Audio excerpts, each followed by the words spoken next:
Yo, none of us small like Shaman Fennica, me, you'll be on my TV and on me, and qualify fan. Nyaba can't care about machine or Benjamin Waffen one as and it's coming body and chow and you all small or go in yellow. Debi ni ama wa rasta to kwenye ni sheka clark be inja blanke wa ke china kutoka yo ni gbe mi awo na kanu kakalika na elejo wa wo ba ma te bi de dogbele ele kolebu no wa ba fi no wa fi boli gbotu asigbente wo ma shide ni Kenya ba no na o ke wo ke sani onu bi shi la shkome go sha wo di fe mo ni ke bogbe no daju for so wa mo di pa we no ngle cho she ni ngmene fi su boli be ni wo fi o le wo ka wa shile no shin o sumo ka wo yue ko kwani eyin nwe o ba kwa apparatus e no mumi na kan bodo mi shi na ne men so ro ni me ni ke wo yo bi o ma shi TV nke wa ke be ni fe mo ni ne me ni boy ni mo ni nke ba ogbe na ala mi ye bo ami ni nke ba ogbe no fi oji Great Aim Academy ke mean Great Aim Academy passion and excellence ko to school no ko bi le ba ya ni le e ba kan shi school and the day no ko find no ko bright and shine but mo de no ko bi le afemi ni ke le ashe Great Aim Academy nke ba ke je me passion and excellency. Kefata eno in German keba ke base pharmaceuticals to find sort to pick ba ona me keba. Pa modern koni oni ni afemini. Ashe ametofan ekome ano. No fi ano ni bona ela fin la no yo. Ame etofan ni akeba to ni bo ba na ke o ba do mo shipe. Nkeba ke base kit na me keba le sort to kukra. Kwe kegbe ke ona ano ni fi o le kayo twi. E fofe ni ne. E wodi amevien dabi an le base kit e ko no kweno ni ba ya no ba na ke lele best pharmaceuticals to find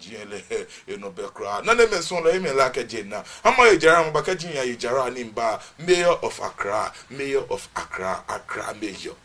mayor o bo modern shimo ye ko me woni nke ba shile no ahabo kayo etwi kra mi ejara mabashira.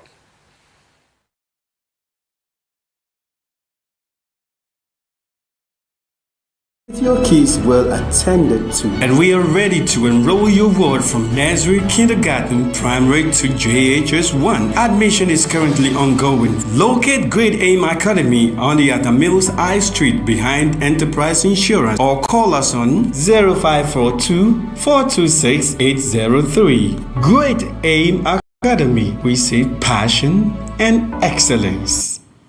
Gana bi gamanti asia mi bi fe ami penye kemba asaga ni fe hunu o ya he strut ibona fe ni bi ni gba me ana woke amane bo aba foma bi anyi ke amla lo ibona fe na mra akwe ni eyi ebuwa ni anya ke sa ni ke chine ni fe o ya he kumi woke akutu nkwaro ma fi assembly members na asandi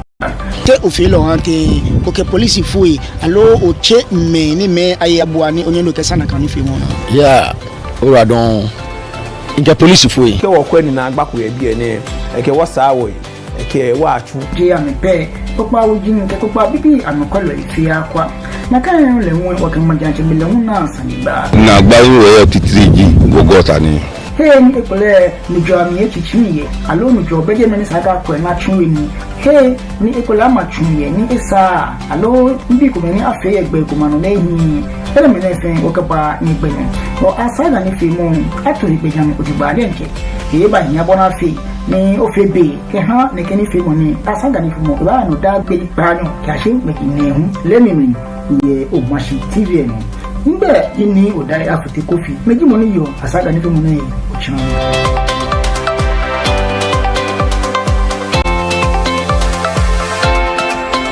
Hello, lovely viewers. You are all welcome on the program Fingerprints. This program has been designed to help you know how to create your own business, including livestock, farming, banking, selling, and what have you. I bring to you entrepreneurs who have made it, who have the skills and ability to help you know how to create your business. This is where you have the experience to create your own business. I'm your host, Neo Dai Afote Kofi. Catch me live on Mashi TV every Tuesday at 3 to 4 p.m. The program will be repeated to you on Saturdays 8 to 9 p.m.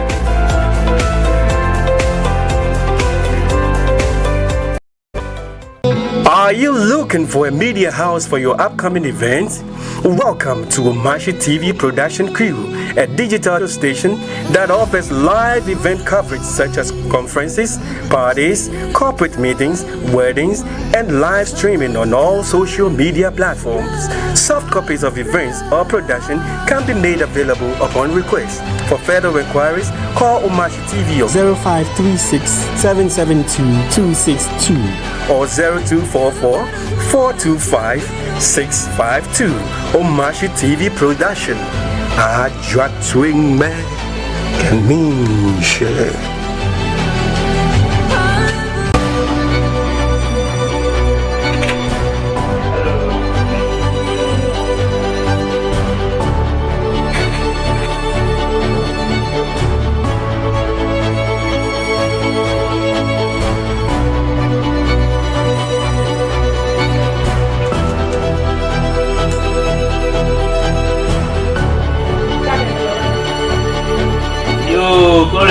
Okay, she died in a Kenyan children.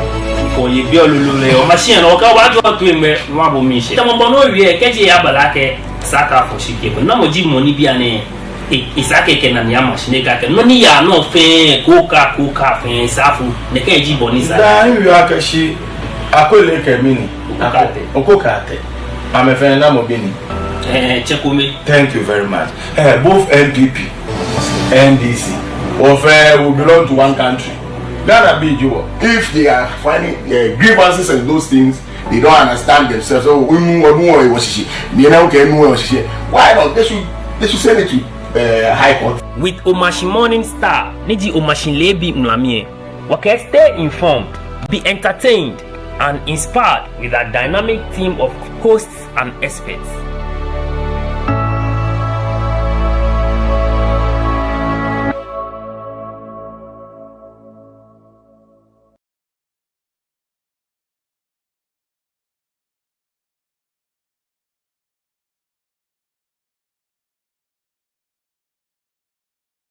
Children have a very high nutritional demand in relation to their size, and vitamins play an important role in maintaining healthy growth.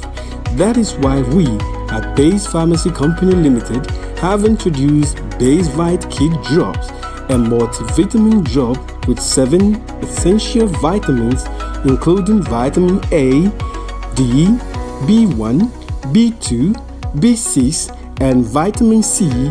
to aid your child's healthy growth. Base Vite Kid multivitamin drops have been specially formulated to help meet your child's nutritional requirements, helping them to get back to playtime faster. With Base Vite Kid drops from Base Pharmacy Company Limited. For further inquiries of bulk purchase, call Base Pharmacy Company Limited on 0302 672 317 or 0247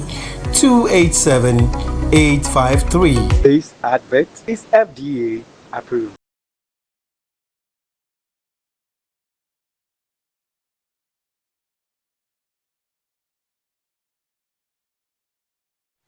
Yo, anonymous swallow, I shall offend me your baby on Omashi TV and not me and your fan, ya back can't shkomeko, Kemba, oh, machine. Ah, la, yemme, anonymous swallow. Oh, cat, what can we about with me and what not cap? Ah, and Jamlan Cab Wakashi, beg man any family in Kabu, Yani, in Kabu, Abayue concerning what mayor of Accra need you watch it, Michael Paco Alute. Mayor of Accra in Kemini, mean she a corner, she a corner, she mono. Here you are my coco, and mean turning Kawu Miale. I can book a few can have a fossa. Yemme in Qualloy, Kaji, in billion phone line say, Mulatrash and billion phone line say, in Lakakule, Ebanya Baraka Bonaka, no, or Yanuchumo and Misha, but Oyanga Wojin Come, no Basum, Akashoka Femini, Okafata, I can billion phone line say, okay, Obamoni, Otrabe, Boom, okay, Ofe Mini, Okafata, Ebe, Efe, Omanye, Shade, Papa, Ea, Warfare. Ake gandan we no ya jino nu wo fi omini wo fu onu wo sure la na me so la taka boni jamlan nke ebo the mayor of Accra what Jamaica Pakwalote lele it declare October no ne ake e ba fe fale nyon ke ha wo jaku Ghana alo wo Accra ni di capital city e le wala wo che ni di mayor of Accra Mike Kwapalo te money le infoni jin money ona eke wo che me ekome gamanche yemi wo wulo me ekome yemi se pf ni di wo che ni ado to tinto mankalo ke aga state leun yemi abiasuma kinta kita ko churu gamanche leun yemi che me ekome ni ke ha bonafe ni ga tangwe alo wo Greater Accra emi anya fe fale ni mo fe wole akeke aye fale san alo aye Greater Accra ime wola ke egbe ogamanshi emi niji neke wo mokola gbeke nibi ni wola ke ka mo fi mo wo lo le neke e ba gan ayere ko me ni ko se je oye ganu shimo o ba wo lo le ko ona to mo do mo circle o ba ke o wo lo le no ya gan ona e o do mo gbawegbe ko ko wo lo le no ya gan oye teshin oye la oye gan mi no se ko ya gan tun ake gan ngbe egbe o mokola ke wonike 18 ji na mi no lele mayor of Accra lewe na ke ni na kan je petele papa it lo ekeje ba fitie e sha keje omini e ichomli wati ekemini e na ke lo efite mo efite okeje o ichu emlingbe no ewo be fa ne ku ade ke na e moshi ni eje egbe afe mini afe fale no ewo e ba chi ba benke ni aba month ne ake eji sanitation man ke ha wo jaku Greater Accra ke wo Ghana fe no lele na ne men suon le wo yemi ni wo kintakite kochu abiasuma e ba fa egbiamni be mi ni aba fa ni abaya nya ni wo kwa na kan sini foni ni wo ba sha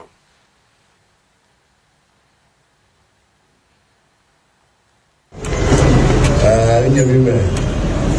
papa me nyanyo me lebina wo obi she wo iwa ake gafe papa gafe ijo inside ake lebina ekewo ba ni na pe ni do bien ni she ni yo bien kama se fa wonye na ni she yemi wa wo bani woni abiasuma ewiru mo fiu ni owo muskeya danse okago agoni mekaname ago cheme kenyeme mene afi wodumo anwo kekewo won yima no ke ha e fale femo won bi iga eteketete ke e awonu jumeme ni wokwe ni he ni wochuo ni ye he ni wo yo jila ye fe afi fale cleanliness is next to godliness, and today we are mounting a campaign of cleanliness to make Accra one of the cleanest cities in the sub-region, in the whole of Africa. And that begins with you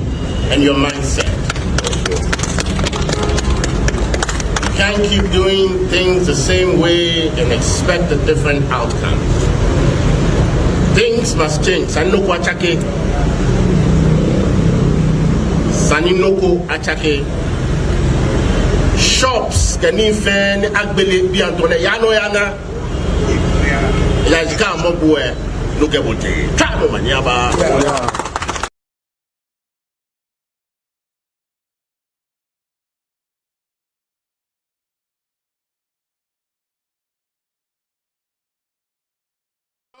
Equal feni ka mi obe o machine no mi anye fe nyaba ken shikome eko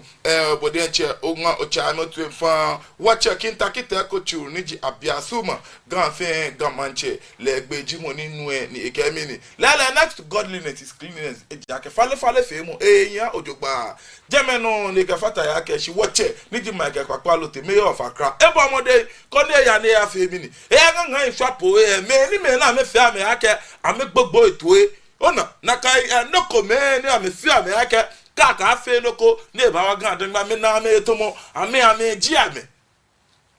ona mayor of Accra lele wa chambo modern Wache pakwalote boy wa mode minshi le kon na kan na minshi wonye ni the Greater Accra Regional Minister wonye manyokulu le won boy wa mode ejakelele ni femo ni ne ba no ba mode de chi baby ani Accra Metropolitan Assembly bi ai se ke ona ni bi na ke sa akefi ofale gloves ke wo bemu ni bi wheelbarrow jinke ni bi chon ke shilen Greater Accra can't you know ne to na fele fale shinya me ke fe wie mo dia ke a fe fale ngmene ke wo se na fo se alo a fe fale ni ngbe kanu ona incha kakpalo teme of Accra anu mo boy wa mode shimon ma mi e bodo nye ku lele esana fe ni amenu amembo ame o mode shinke nye ba na kan wo kuchia am ni ke shojiana ona mi e nan ku esani town council chuchu town council nu wole kaka mi nkometo mi yi ona mi nkometo unjomo na isu eji ake esani town council anya afia mi ese nye be ko honu mi shi no amakpade me of Accra fai ake nche mi kpa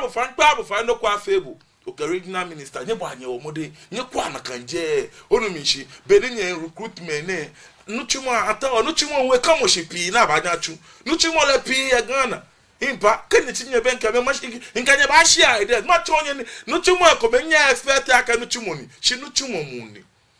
honu mi shi esani wa cheche tax force ni serious ni wani town council aya no ko we jake nya odi nche wako ake chuchu kopo ni tujimfa shia jimfa ma ifa na kambia mi po I implement town council ni wo it's about time bia ne boni wo ye fa feni ni this the time ne sani town council anya fi mi ni mo shibo ojogba na me tu ni ojogba the jake phone na fi facho oba na moko e ba ya ni ase e ba wo gota mi moko ba wo ehia tem ball akra ni e na ka nyunwa wo fi o na etwa fi o no be ne ke tu wo gota ni be ne ke tu ball e wo gota ni ko ni nyunwa ba wo gota ke be ba lo ball aka ile na acho ma ka shi nyunwa ni mo ball alo le ni na elu o ball aka ya be ameke ni mo wo no amen na gota to mo ball achondi be ne kan nye ball ajin ne strut ba chomo awo mi ona enshu eji akeke ji wona me kome ona achene kan ti me amoko fe Solomon ni aka gbebo araka na da se yeli noko bia ne bani amomo me kome po enye emi hye shimi na ke sana tax force because ni ka bo yo na ye kobeko amomo me kome almost to 7 ke se ni me kome na a jela me onu mi shi nye men foni ji meni no na ajelia ni ato na ma fo na me ba keji amenye be a find am ni friend mo na find am akeba find am 600 Ghana cedis ni 600 Ghana cedis keji amenye ni amefe mi ni ke amenye na me pay na kanshika be ameba afo ni amefe mi ni ameba ni wo lele enepo chon akeshi wache niji Accra Mayor wo modern shi isani there is more room for improvement take beni mini cheme yue there is more room for improvement ni bi pike baba oye ni ebanye efe mini ebanye efe ni ekewa onuminchi ke ha fale fe mo je capital city emi because nyele ake mo fiamu ngbe bie ona ni kwa abona jo wo ke bale ball am ni sande ni na kan gbe me po den che ko tete amenu jami yen ame ball am ke wo no jami ni eni onu mi shi sha me yu o ke shi owo ja ke nyeme tu me bu abekwa ake wani hu anya utan ko na efe butan no efe otomo no na kwa me de egbe ewo she nse na me no jimbo social media ba ni o na ke shi ake bola ya Accra mo ne shi mo me ko me unle pe na ebe na pe pe na no je me no taka boni ke bu lele sanitation no watche ni adote otinto ni ji enyono ke yomo ba ko kwesi ni infoni ji no ko nuchumo boni etele ha ona komeni asasa ye ona National Sanitation Day lunch mo me nuchumo na achuchu ni ji mayor of Accra watche Michael Kpakpo Aloti eke nyeme koko meke wo maja cheme ekome leonke amehe damo ni femu ni ojogba onu mi shike nya gbogbo shi ni amle kandeshi abosu kan onai chame bo ame wo mode ni ame kwani afebon ni sa shilele ya no chumo mle no nke ba ke woche ni adote otinto ni ji mankralo ke ha Grand State woche le un ke iba damoni femo ni iba fan egbe amle ni awo bo woche ni adote otinto sempe manche ni awo bo ale tu oba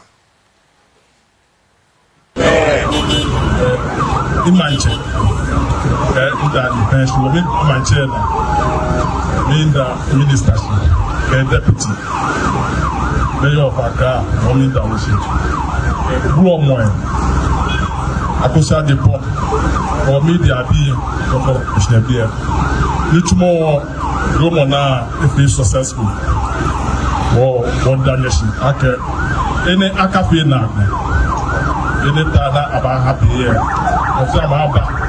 ni ameka me kon aposisi ede akawala ake pali pe bon e wale ke okwe ngo ba fi pali ni lutmo so oba juwe skafe no oba na opa la chamo oba pa ke 5 no fe wo fe sino ke pali pe mo ne won da ne shi ake nya wa lutmo e pe ojiba twa no man ago imagine that depends. Yo no inkwalo efeni ka mi yo be mi anye fe nya abake lele no watche ni adote otinto ni ji sempe afen manche ji money ni wonu he ke mankralo ke Grand State legbeji money wonu he chonke lele fale fe mo eyan be wo be mi ni amlalo bimbi etete hie na kan no cheme ni ji wochoku na ta lo ye le hu etete hie ni ani ina ye wa mi hie wa ene meji no ni wotawo onu mi hie enne menjino ni bahani wo gandan me ahwere ni ya no onai teni bi ni mfite na akwe na jaje ye no jino ni eyan onai no akemi na nekeni bi ne be me fe mi ni enne ni ba ma ji echeme ayi akelele ame fomo na jin papai ke han gandan me wo se apako ona eja keke bona bale ni na kan ya le chonke amba na mba shi wote amba shi se wote me bi Niwo, esana me bia me yake. Ti ame shia me se ame ke otin. Enne me jinu ni me ke won na yin be won na ke lele wo cheme ame set leadership by example. Onai ame shin we follow. Shimo shiwo ko manye ka nunyam eja ke adu gbeye shemo ko wo mi nile ke dwomo ne ba kura wo ne ba bu e ba bu awo fe ona e ba yin awo fe ya jemeno taka boni nke bu e nyemene na amumummo ne ni mekomenyi taflache aya ni ase ye ni esa na ya ni ase ye a chibola ahwe ye na smo na chiyo ehwo ye ni ji enyeme ekome pawo ne ni nke bu no na memfo ni nke mayor of Accra ani akpa me fe bia ni me bia me yan me court ye jeme no ni ka mobu e akabo ya court room me ke di chele no na yesani e oyo are you guilty or not ko ke guilty no be chonwa keshi be lele o ewo mi akero no fe die fe mo ni mi no lake esa na ke bola shu oje no ke bola shu oshi ma ba desa mi ni kra ni onu mi shi lala be mi ni fe mo ni eya no me koko me le una me fi ame aka me gbotue agito gbo yue ekome na me fi ame ake ame gbogbo itoe ni be mi ni tumu nsha no ama me gbele ame swapo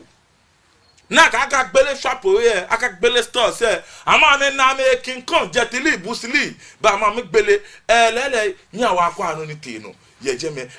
ni me enwe infonini ona amlo ne be AMA be mi ni AMA ba fe mi ni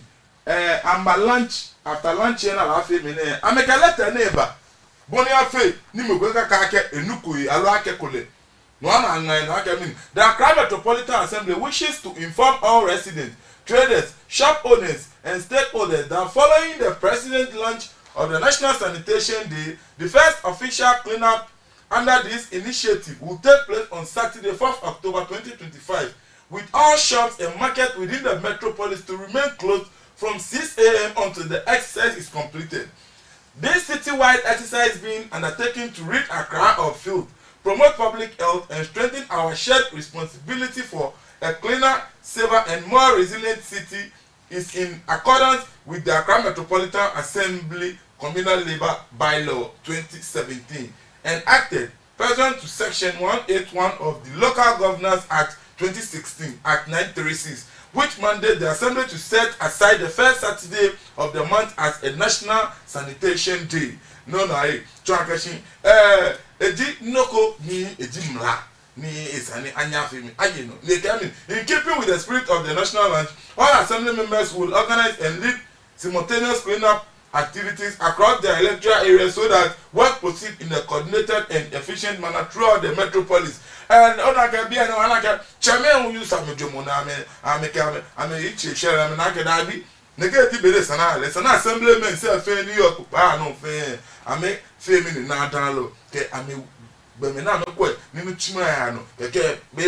Bomocomeni, a near Jelly, it will blow me a care, 80 rounds, but equal, Pupae, and no fame.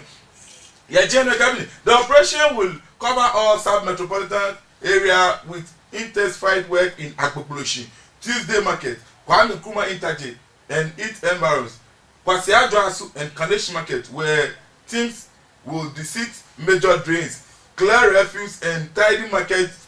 springs to reduce flooding and environmental health risk. The AMA therefore calls on all residents, traders, shop owners, and stakeholders to strictly observe the temporary closure and actively participate in the exercise to ensure its timely completion, as public health officers will be deployed across communities to monitor compliance and enforce the directive. Failure to comply constitutes an offence punishable on summary conviction by a fine of up to 100 penalty units or imprisonment of not less than 30 days and not more than 6 months, or both, with a continuing offence attracting an additional daily penalty. Nyeme, Chuankeshi. Lala, I watch out, fella fan, ake, ni fe moni ne, boni ejalen, le ekbejano to, ni eto,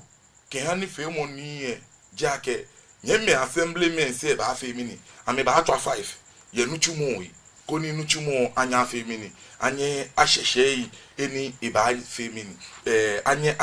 atule ojoba, ya jame no, echumo miye, onake me come fe ame tuwe pokuloi, na me fe ame ake, ame botui, onimishi, me ne fe ame yemini, tuwe pokuloi, na ame fe ame ake, ame botui, ame buu moko, ame kwako moko, ame eji ni amete ama gbele shapui, nyeme, amete ama femini, ama gbele shapui, chuankeshi, noni ayuo, ame buu na mekechiwuni, eno mane she, mina kesa, no gbele phone lines, boni afe, ni mkolo, ni chwadine chonye jomo, ye meyo, nuwo yena, ni Accra meyo, maike pakwa lote, kenye nga wonye, yo yuemo kele hamo, ni wale yuemo ninye yo kele hamo, wanye o chakoni bon o chonye jomo, shidani maboy nko se piki mo, inke, nibi kome leun ya gbogbo itwe ni amefe no na fe nye anu wokwa sinifo ni ekome woba. What's happening?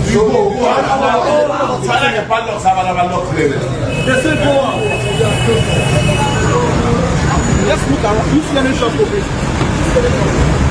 Focus on me.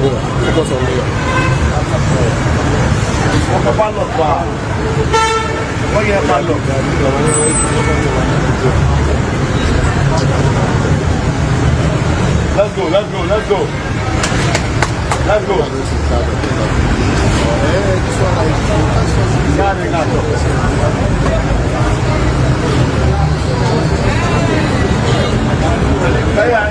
Hey, my friend, come on and run the job.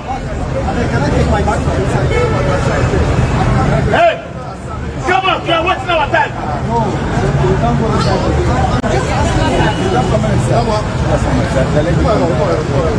lady? What is your name? Send on the mayor of Accra. The mayor of Accra is here. So when you tell them to come here, whilst we are working. No. Tell the guy to come up. Tell him to come up. You'll be the first local government minister.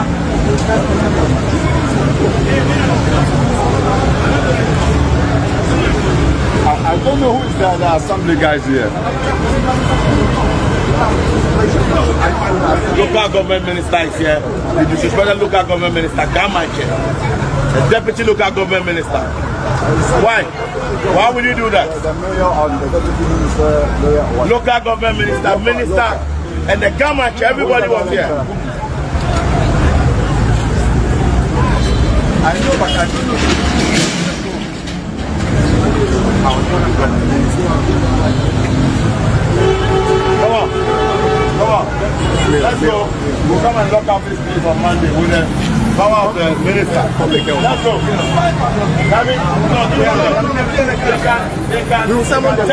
They can tell you that you have stolen their stuff. So give them their key. Don't touch anything. Don't touch anything. We'll come and lock up the place. Take them to work on Monday. So let's go. Yeah, hello. Let's switch it off.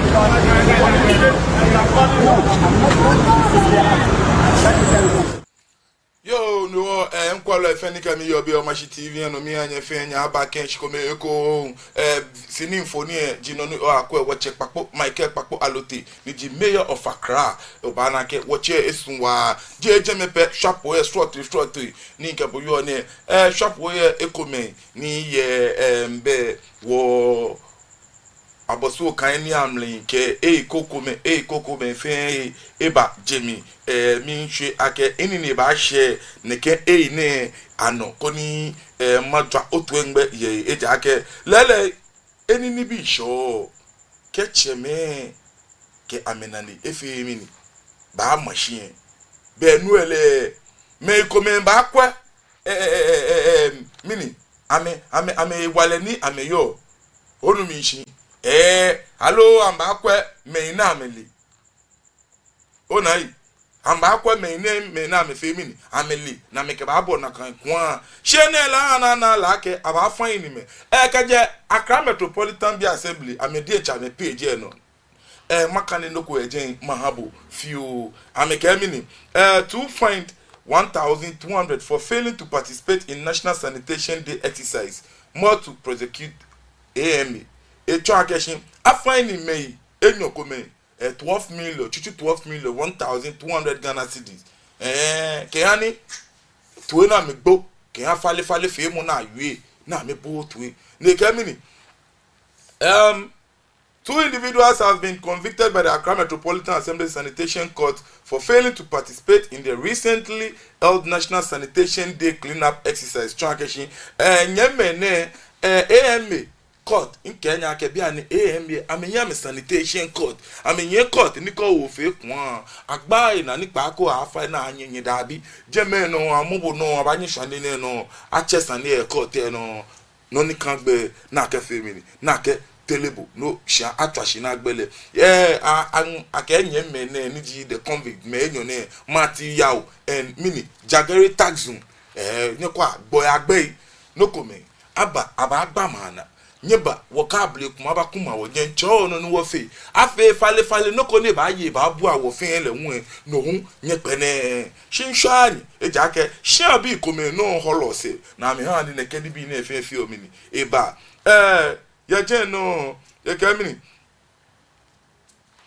according to the head of the public affairs unit of the AMB, Mr. Gilbert Ni Ankra, the court imposed a fine of 50 penalty units in the Ghana cedis on each offender, adding that failure to pay the fine would result in a 3-month imprisonment. Ni mi yake shika na chole fa ona shika fa prison ni me sumo na mba nu gbe she me ko me na me na shika no ko no amba suma ka me bo abluwe ona icheme ni minya wa bia wa ake ma ba sane bale na kan na ma mo kunche baba o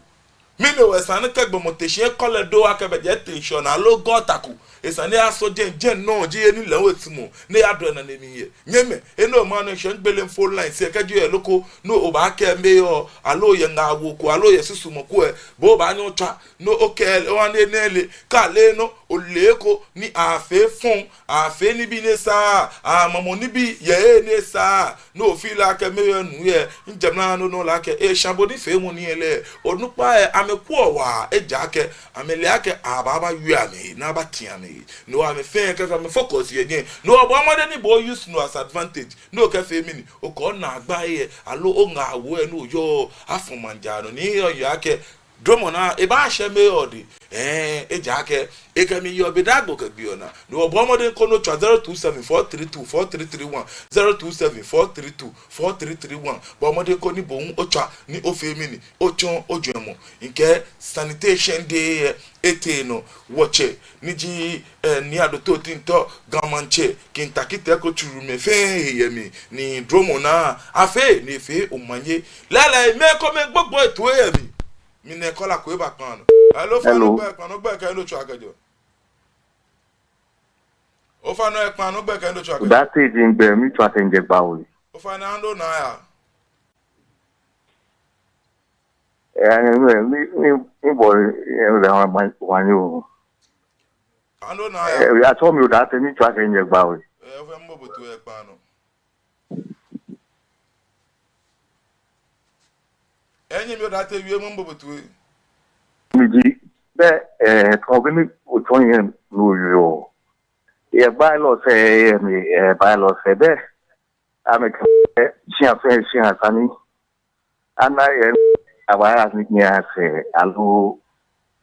ko be lo ton yen do yo si be sa me wona ke na ka ni etu ni be wo ja sana feel compose you are si afen si atana me na kuncho ejeme yo mina ke because first was like I got to head you money otani amana ke ni ne bua wa no kufio numa shishi otani ekula ame mande ke kuncho na bu osia wapi kufio kuna api si wona na amaji ani etuni o fine you be e wo ma ni she me yodi wo wa bu modi nu ani she me yodi hello mina kanyemi ekpa eche wo ba bu modi ko nu ani she me yodi lele beni amehana na ali ake sani shi afen shi kuncho ayimi lele abajenshi na achu gidigidi be no ba na ke share eko ni afo efo ni o wache Michael Papalote mayor of Accra o finance ba mi wache ni o date church we say ake neke ni femu ni ne aso afo mi alo mini hani bia ne anani ya no don ake lele ani anali ake efita wo gbejiano to ake sana abomode ake shian fen shian ba na kuncho mi ne kola ko wa kan lo fa no gbe kan no cho akejo hello oya pa no me wa ka mi na mi sawa no wo ni injection mi sawa no wa no yo nyemi wa no o Fernando na ya no manche e tuni fa bele ale na ga no le mo ni tumo le tumo no pepeta e den tumo no mi san le tumo no o fa mo ni abotu na ba mo le amole aka yi ni kwa ga ni twa ga o nige na wa me amenye kai na me fi o no ni sa ti bala mo afi ala bo mo ko ti ese wa no ni di fu afi pepe mo no yo ai o fine you Oiradon yen Facebook menche nyenu Mohammed Akib Mohammed Quantum gaming our rasta you mo fe enwene nyemi keep you enwaga manye Sunday boba no 027 432 433 027 432 431 the Quest Media gadangbe mina amike won ye be ye o mashi TV no nke ba ke ba modern ko ni bo wo twa no chon 027 432 4331 027 432 4331 ba modern ko ni o twa ni bo o femini o chon o chemo ke ha nutumo ni woche Michael Pakpalote mayor of Accra nutumo ni echu nke ba ke woche ngme yan ekra esun red light ekpene no konoko kra ebo e wo modern sanitation day boni ete no nke producer fine ekole pa ko yen me ko member akpan no bo modern ko ni o ani wokwe sini mfoni ye meni amegbotuwe ni afemini momo ame mayor ke mi akwana katata mu konoko ye deme ni iba fe wie mo shimene me mla ka me ba femini ka me ba yi ojogba producer ofen no anu wokwe na kan sini mfoni e be mi expecting call no 02743243331 02743243331 bo modern ko ni ocha ni ochon o dwemo producer ofen ni o anu wokwe sini mfoni ni video many amegbotuwe ni mayor ekpene shapwe ni gbotuwe ni mayor ekpene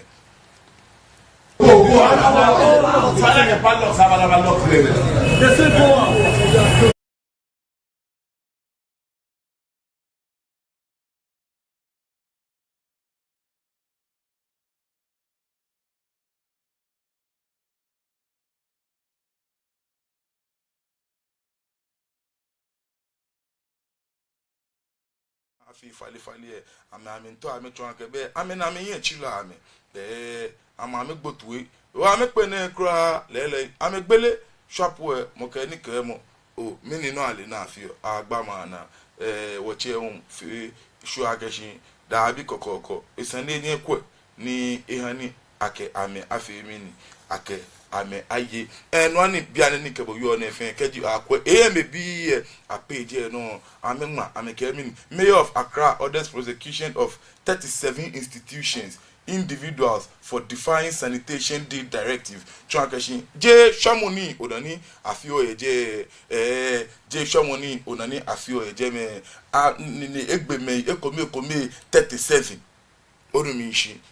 di negbe me ekomi 37 nyeme ololu egbele npa 02743243331 02743243331 mimbi ba ka miniji odwemo ke o na wiemo concerning mayor of Accra or Pakpalote enuchimu eni echu miniji o nga wo wiemo no yo ye miniji no ni shini ona ye miniji o bo contribution ni oyo alo o kon shimo wiemo ni oyo kiale 02743243331 02743243331 ya je no be minimi me nkole maka yin kane Accra Metropolitan di AMB ame menini amekeba after clean up May 37 year ekemini mayor of Accra orders prosecution of 37 institutions individuals for defying sanitation day directive the mayor of Accra Honorable Michael Pakpalote has ordered the prosecution of Samer Engineering Samer Engineering be ame a spare part company at Abosu Okan Vision Transport and 35 others individuals and business operators for refusing to close their shops and participate in citywide cleanup exercise under the relaunch National Sanitation Day. Relaunch National Sanitation Day. Me na me ka me gbogbo to ye. Me 37 ni mini mla etuami. Ni ndobla Kenya ke Ghana na yo mla ye bi ewa. Ona shika feka dukobu alo afoko da ka na la ko yen ma mi keke eja ke nko nya ke chachu chikata e mi na 92 constitutional law shilepo etieje no how much mo obu esani ni wo femini wokwe na kanje odugba kami kanene kamini the offenders mostly located at Tuesday market chake wo kolebu Tuesday market ni no dime na akpa me chi mo ye ami na me aget mama amami tawo shika no ba mbagbele I get Tuesday market Kolebu be many nigbe ameje beji na ngaji Joseph Angela Tego, Sandra Mills, Elizabeth Quay, Stella Adams, Eric Amenu, Vida Bobby, Victoria Halote, Barbara Mills, Margaret Boafo, and Monica Tubelu. Nyenche nye kwa hai ni dufo jano ni na kaka nga shapo be ni boy en gbotuwe meni ke gadangwe fomo bi ode abi na me ke no ye no che shiamu a shekwan lo ja me amehu amenfe kwa amehu amenfe kwa ni obe yibi ni awo neyin ni a complain ni meyon yue ni esani wo fen wo fu ase bo ni afe ni boy anake shi bi etetepo amen ye mlano no sana me boy amo amenya ame yino mi mi jinu na na shia bia mo afi kwa na abo ablu ko baje no cabin. Others include Same Engineering, Kingsley Atta, Abdul Aziz Ibrahim, and the management of Vision Transport. Chake gbaji na ke Vision Transport be I'm a manager AME Aruko and the manager of Kola and VVIP Transport Service. Akamo ameyemi all located at Abosu Okan. I'm a fair Abosu Okan near me. Na ke kaneshi first slide aveno ke agbogboshi jalami demeji eni almini nindegbe nekegbe me neye ke fata ele won Janet Nati NS Yeboa Francis Sala Grace ke Lillian Collins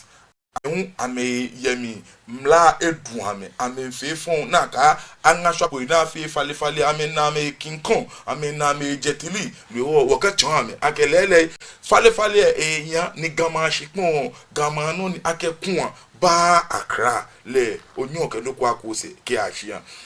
je no e ka fata ya kemini me koko me oni fita eji aje aberikinsu Edward Forgive Francisca Bediakun, Monica Equia, Evelyn Ado, ke ajete laye, ye kolebuni ami. Ame fe, nesana, akanga shopwe, ame na me jetili ke kinkon. Ame naka ame yen chila ame fe, na me nto shkafe mo fiamu. Nuyo, ame pene, na mbanga ame shopwe. Lele, ni nedu ame.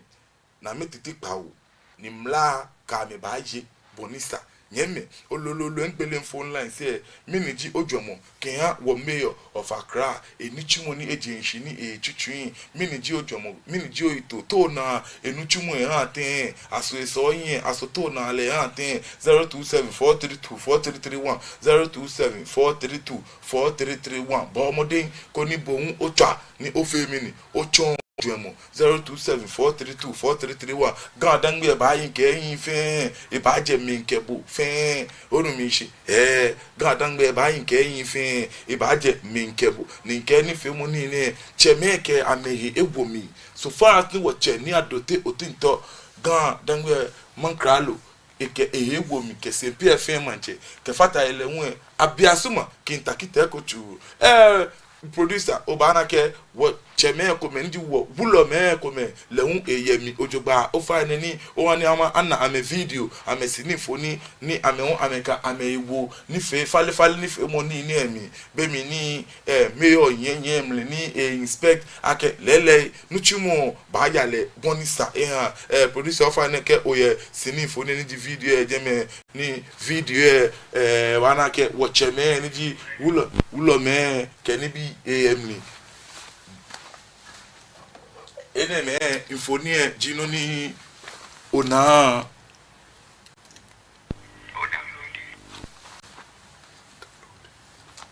mayor of Accra leji money na one said ke kintakite ko churu abiasuma ganfen manche nke wa ke ni fe money ne lele eji noko ni je to ko clash mo but wo mayor ito ni lele ana aliake wanyedo ni it's about time nesani wo Greater Accra enye ko e mama papa le femini na ebu fale eyan ni bia ne esani popa no enigbe ni ka anamoko enesa na fi obola ye kemo fe bola ni keshu je aisani amomole amona kan gbeme onumishi esani amo na kan gbeme ni gabu yo kemi okwe bola ji ni alolo ye onake gota jin ko mele emi efi na eyin nokodoko fi mu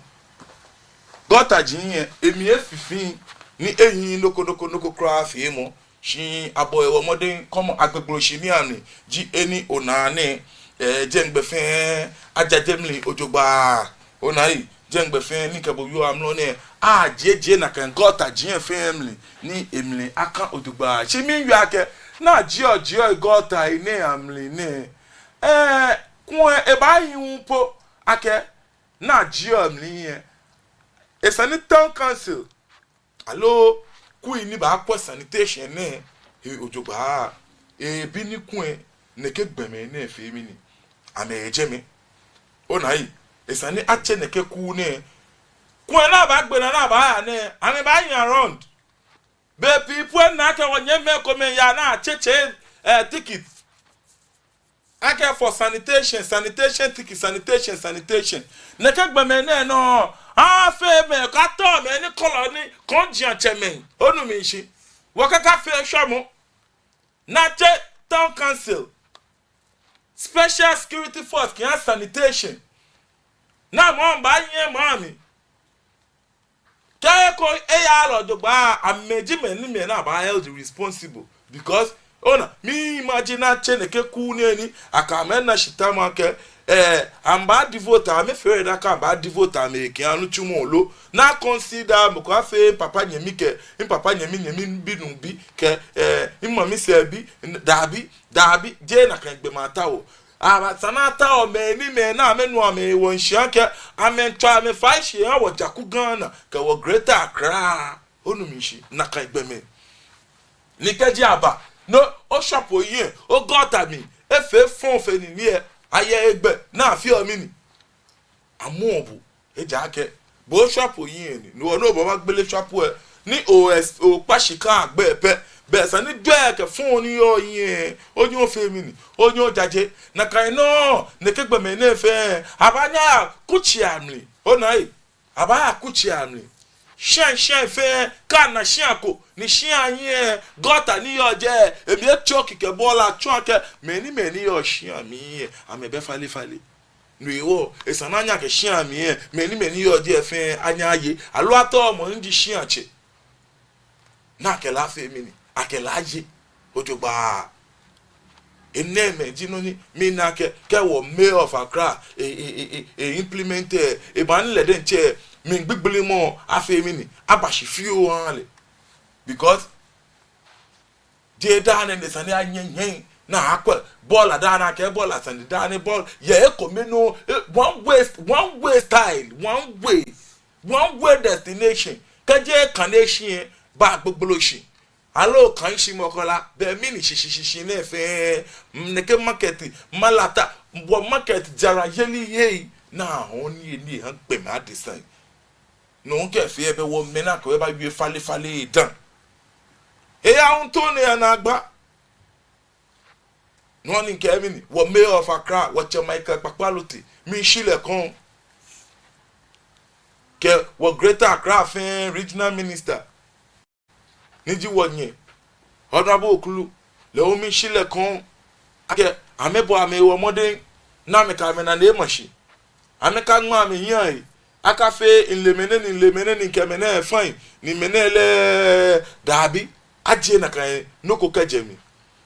ka ke lele ata gan dan we no ya aka na ne mashi odogba mo na ke twata ki gan dan we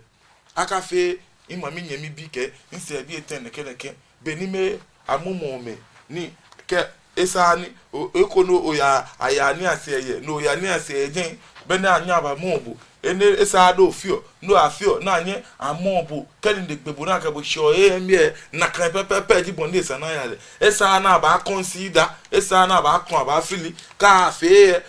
mla ane momo fiamu no ni mie ni mi kane ni mi na ke gadangbe fomo bi agbe ye mi ina ke na kanu di bonde esa ne yale esa ni abake ame gamenji ame iwo ni obo efi enoko ni ashi dabi ebegwe the Quest Media gadangbe nyemi ebangwe kemini the mayor and Niga should make sanitation sustainable practices we create waste every day, so we must clean every day. The Quest Media Gadango Ekemini, the mayor and Niga should make sanitation sustainable practice. Chonkeshi, esani, ona nakaimi esani afe ona fale afe mo esana akenande mashi mayor ke wo ganfe manchabi asuma esana mekame na ne mashi ni efe tomo otinoko ona fale afe tomo otinoko esana ka wo kwa by force. Kama ko nyema mi ne yeni ne fun eko kaka ye egbe na mo le no wo ki ani na kanoko akaba ata oni join chiko be na fi odas bin jin ye ma mi mayor won po fa loko na kanoko ayin bo na yi no wo ko to tax for say kama ko nunu le chef alo mo ko talo le mi eye ni efe loko boy na bola ke bo no fua efun chef eni eme kaka dule onu mi shi chabo no bako ka yin picture won shabo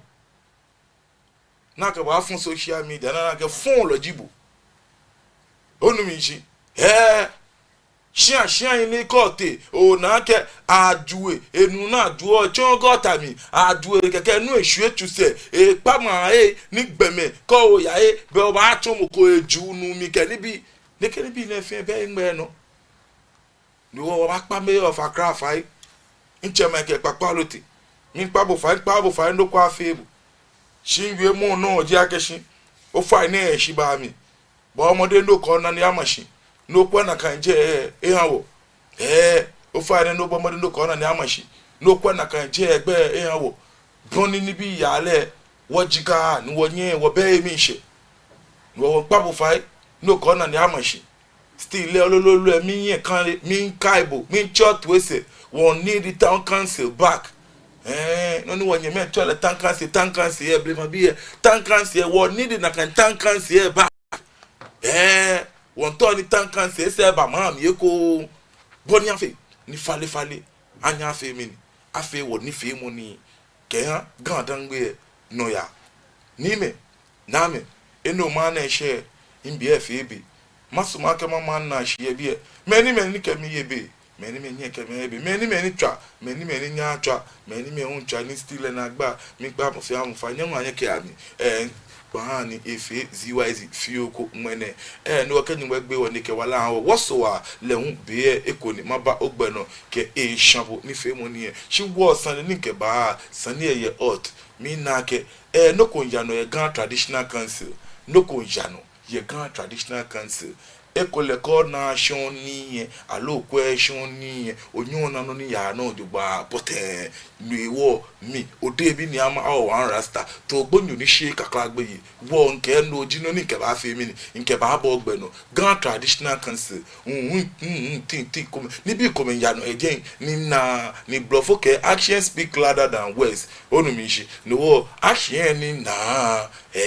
chonke shi be ni na le na kanji bono eji ni wo ma forte e ba shame ni ba sha ni di Grand Traditional Council nke no ko ya no ejeme de wo e ba gbe to motunte ni me na me ime la keje na take boni ke we nke ni fe woni e ba wa bi ne meni kemi ye be meni ne kemi ye be mi da mo fia mo shi shikome ko me moni nke wa ke meni boni fe moni ne enyo mo ji Great Aim Academy ko to amese gba me Accra Post Office ni ami John Evans Atamus High Street no ni di Enterprise Group set to jeme ji eni onini ba she ameno ye ni je no nke wa ke the gym bar and restaurant no ko fine no ko bright and shine no ko lile Sunday ba na fe no ko lile Sunday abo onu mi shi fast food ni eni pakokokwa no ebe omo ona yi di ke ba ke drink ji na on je natural fruit juice drinks can be meat pie je air pie ko me expect pe ne ko gba mi ko yo ke sabula etin no me onion pie ke air pie je no je me ko she je ona ke na meat pie ko gba mi ona ni bi apparatus ye mi ojugba bo modin ko ni ofe mi ni o chi o benke ame ye jen the Quest Media inyemi numo a job ojugba ke fata ko nke ba ke be bo so a ngedi pa ole obi eko no mi money ke ni fe money ne ba ogbenoji o debi ni ama awo wan ra to gbonyo ni se kakra gbe shida no mashibo ma 18th of October ekeba KK Beauty Parlor KK ye bese mi ani nyumboke afikome efita efia mi wo 18th of October ekemi elele ye be mangona mosque opposite bole nye yo KK happy glorious birthday in advance ofechema we ena mobo ni eyebo abo emomo ite twa mi abo wala se chele naka no le nke mbo akeshi be 18th no Charles Nyama Mensah African Dancehall King bonu mishi Nyama Mensah African Dancehall King osmo eboami 18th October e ba gbeto motunte le on ye Independence Square ekemi all white kiyan e birthday ba she aba na ba yi wala free aye moko agbute boli you me ma for me yejeme no bo modern no for me yejeme SM for life is our life ni me na me chikomeko nke mini odebi ni ama awo wan rasta to gbonjo ni sheka kala gbe lopi ya fami shimo if you will learn you join law ni radon get me